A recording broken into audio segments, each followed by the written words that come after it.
People keep asking me if I regret laughing. I've turned that question over enough times now that I can give you a steadier answer than I could have 6 months ago. I don't regret laughing. I regret that it was the only response I had ready. Here's what happened. As plainly as I can lay it out. My sister Renee sent the registry link on a Tuesday. No preamble, just the link dropped into our family group chat, like she was sharing a recipe. I clicked it expecting onesies and a diaper genie. Instead there was a stroller listed at $12,000. A brand I had to look up, German. The kind of thing that gets featured in magazines, about people who name their nannies.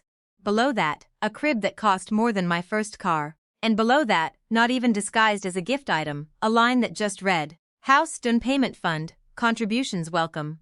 I laughed before I could stop myself. Out loud, alone in my kitchen, the way you laugh at something so disproportionate it stops registering as real. I typed, absolutely not, into the chat, mostly because I didn't know what else to say to a request that large. I should tell you this wasn't entirely out of nowhere. Renee had always treated big asks as ordinary. A constant low hum I'd absorbed for years without naming it. Birthday gifts that crept from thoughtful, to extravagant, to expected, a loan for her wedding, that nobody ever called a loan again, once it became clear repayment wasn't part of the plan. I'd normalized all of it the way you normalize anything gradual. The registry didn't create the pattern, it just made the pattern impossible to keep pretending I hadn't noticed. She called within the hour, furious, and said the thing that ended up mattering more than the registry itself. Then don't bother showing up. I didn't argue with her. I want to be honest that this wasn't strategy. I didn't go quiet because I'd calculated it would land harder than a fight. I went quiet because I genuinely didn't have a response that wouldn't have made things worse. And for once I let the silence be the whole answer instead of filling it. So I didn't go to the shower. I spent that Saturday afternoon doing nothing remarkable. Laundry, a walk, the ordinary architecture of a day with a hole in it where a family event should have been. What I know about what happened there? I know secondhand, in fragments, mostly, through my cousin Todd Priya, who texted me in pieces over the following hour like she was reporting from inside, something she didn't fully want to be part of. Renee, apparently, had stood up partway through the gift opening and made a kind of announcement. Framed casually, like it was tradition. Inviting people to contribute what they could toward the down payment fund, since, as she put it, family usually pitches in for milestones like this. There was a pause, Priya said. The kind of pause a room takes when it's deciding whether to let something slide. It was my grandmother who didn't let it slide. 81 years old, not someone known for confrontation, who apparently just asked, evenly, in front of everyone, is that a real thing now?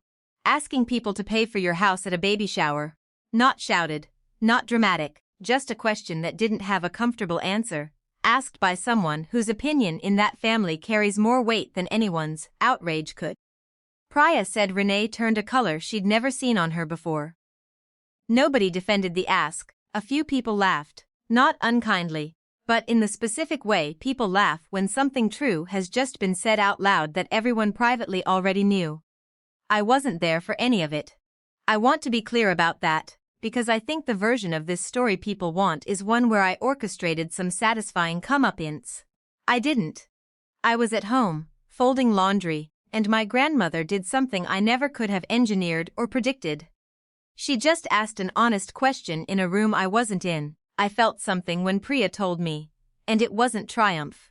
Not really. It was closer to relief tangled up with a strange kind of sadness. Relief that I wasn't the only one who'd seen the pattern. Sadness that it had taken something this blunt for anyone to say it out loud. Renee didn't call to apologize. What she did, 3 weeks later, was text me a much smaller, much more ordinary request. Help picking out a baby gift. Nothing extravagant, almost shy in its modesty compared to what had come before. I don't know yet what that means. I don't know if it's an apology in disguise or just a recalibration, a temporary smallness before the pattern finds its shape again. I said yes to the gift. I haven't decided yet what I'll say the next time the asks get bigger. That's the part nobody wants to hear when they ask if I regret laughing. The story didn't end. It just got quieter for a while.